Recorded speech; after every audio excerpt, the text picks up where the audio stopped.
I'm Eileen Daly-Bose. I'm the librarian for education and philosophy. I'm here to give you a quick tour of the library services and things you'll find on our homepage to help you out.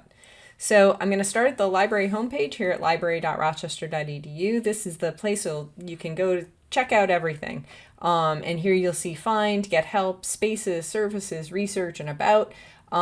This is your main search box right here, articles, books, and more. That's where you're going to type in your key terms, your search terms, and it's going to give you access to a whole bunch of articles, books, everything that we have access to through the library. But you can also filter, choose a drop down. So the library catalog takes you to just the things, usually the physical items that we have. Although it will also include streaming video.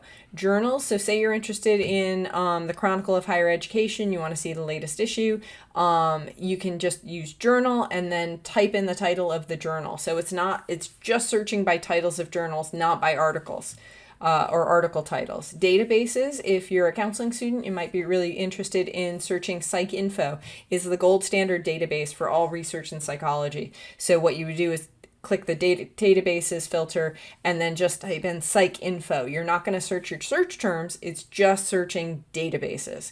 Videos and more, that's going to give you streaming videos and DVDs, and the library website, when you can't figure out where something might be on the website, that's where you're going to search for it. One of the things you might be interested in terms of getting help, welcome. There's a series of videos with me in it and a whole series of videos from other River Campus Library librarians. But the research guides are here, or you can find your outreach librarian. Here's our tutorials. You can look up a whole lot of things. I'm going to take you to our guide. I like the Education Research Guide. It's a sort of one-stop shop for all your education research needs. One of the things you'll notice over here is how to contact me. One of the great things about starting in graduate school is not only do you get a whole bunch of teachers and a whole bunch of really good students to help you out and become a cohort, you also get a team of support throughout the university. I am one bit of that support. Please take advantage of me.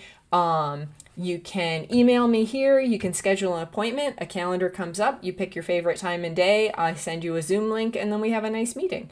And when my chat is online live, you can instant message me. So take advantage of this. If you get stuck, you don't have to just wait days and days until you see someone. You can always shoot me an email or see if I'm on chat. And now here at my guide, the first tab is going to be what I think of as the things that graduate students are going to use the most, graduate students and faculty, anyone doing research and education. Articles, books, and more, that's the front page search of the library. Education Full Text is a database that has scholarly peer-reviewed journal articles, and you can use a lot of filtering to get the most recent ones. It's fantastic. There's also ERIC, which many of you have heard of. It's really good for a lot of policy documents. PsycInfo via ProQuest, that's if you're thinking about counseling topics. Linguistics and language behavior abstracts. So this is what linguistics folks use, but often people who are studying teaching English as a second language and for teaching a curriculum, sometimes you'll need that linguistics aspect for it. And then a whole bunch that are a little more general, including Google Scholar. Google Scholar can be a great way to find articles on your topic when maybe our library database doesn't work as well as you might have expected. There's ways to get data and things like that. So I'm going to scroll down.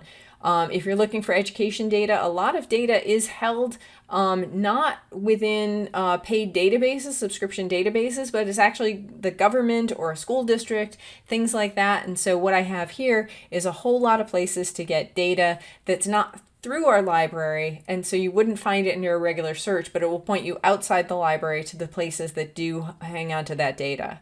I've got some hints and tools, and you'll see that throughout. On this side here, I've got some tips on brainstorming or how to do research, how to find ebooks, right? There's a lot of different helpful things here. Orientation and tutorials for Warner students. This is going to change pretty regularly, but one of the things you're going to do is find a whole series of videos that I'm going to keep adding to and editing to try to hopefully make shorter and better and faster. If you're interested in citing an APA, This is a nice site that we put together to help you find all the things that you might be interested. So guides online that you might be interested in. And again, how to get help anytime you want. One of the other things I wanted to show you is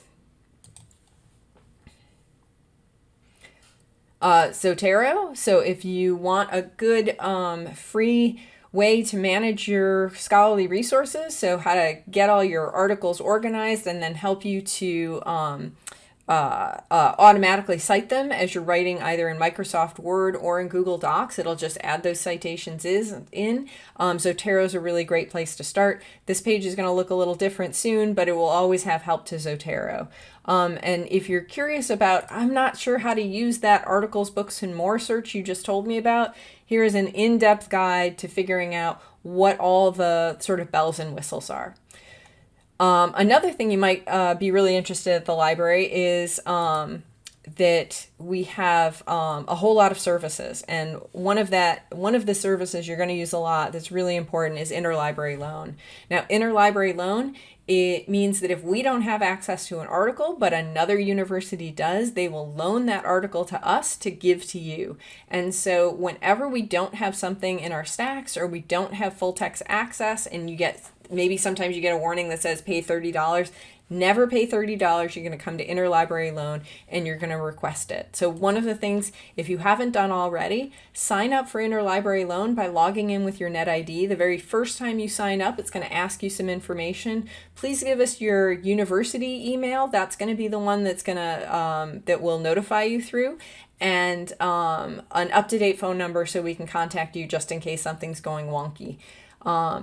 So that's a really brief sort of tour. If you ever need help while you're on the River Campus Library's website, there's there's during the day until 8 o'clock at night, there's a live chat. So the chat is not open right now as I'm recording this, but it'll be this contact us down here in the bottom right hand corner, or it'll say live chat, and you'll be able to chat with a librarian and they'll hook you up with who you need. You can always look to see the latest on the issues with the library for COVID-19. So what libraries are open, what can you do there? The information is always changing, so always come back here and check that out. All right, that's your very, very brief tour. I hope you enjoyed it. Bye-bye.